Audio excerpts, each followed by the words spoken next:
നിശ്ചയം ചെയ്തത്. ബഹുമാനപ്പെട്ട ഇന്ത്യൻ പ്രധാനമന്ത്രി ശ്രീ നരേന്ദ്ര മോദിജി ശിവഗിരിയോടും ശ്രീനാരായണ ഗുരുദേവനോടും കാണിക്കുന്ന ആഭിമുഖ്യം എത്ര വലുതാണ് എന്ന് എത്ര പറഞ്ഞാലും തീരുകയില്ല. അദ്ദേഹം ആദ്യമായി ശിവഗിരിയിൽ വരുന്നത് ഗുജറാത്ത് മുഖ്യമന്ത്രിയായിരിക്കുന്ന അവസരത്തിൽ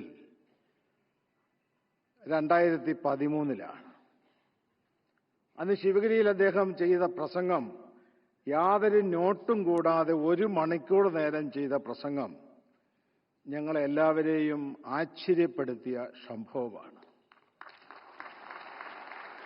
അതിനുശേഷം